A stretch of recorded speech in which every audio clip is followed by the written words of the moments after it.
እግዚአብሔርን የሚያስደስተውና ተቀባይነት ያለው የአምልኮ መንገድ ምንድነው? ቃየን ከምድር ፍሬ፣ አቤል ደግሞ ከበጎቹ በኩራትና ከስቡ አቀረበ። እግዚአብሔር ወደ አቤልና ወደ መስዋዕቱ ተመለከተ። አቤል መስዋዕቱን ያቀረበው በእምነትና የደም መፍሰስ አስፈላጊነትን በመረዳት ነው። ይህም ነቀፋ የሌለበት የእግዚአብሔር በግ የሆነውን የክርስቶስ ኢየሱስን ፍጹም መስዋዕትነትን ያሳያል።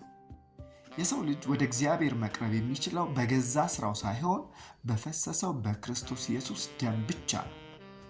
መጽሐፍ ቅዱሳችን በዘፍጥረት ምዕራፍ 4 ቁጥር 4 ላይ እንደዚህ ይለናል፣ አቤልም ደግሞ ከበጎቹ በኩራትና ከስቡ አቀረበ፣ እግዚአብሔርም ወደ አቤልና ወደ መስዋዕቱ ተመለከተ ይለናል። መዳን በሥራ ሳይሆን በክርስቶስ ኢየሱስ ደም ብቻ መሆኑን በማመን ወደ እግዚአብሔር ቅረብ። የአቤል መስዋዕት ነቀፋ የሌለበትን የእግዚአብሔርን በግ የኢየሱስን ደም ያሳያል። ኢየሱስ ይወድሃል፣ ስላንተ ደሙን አፍስሶልሃል።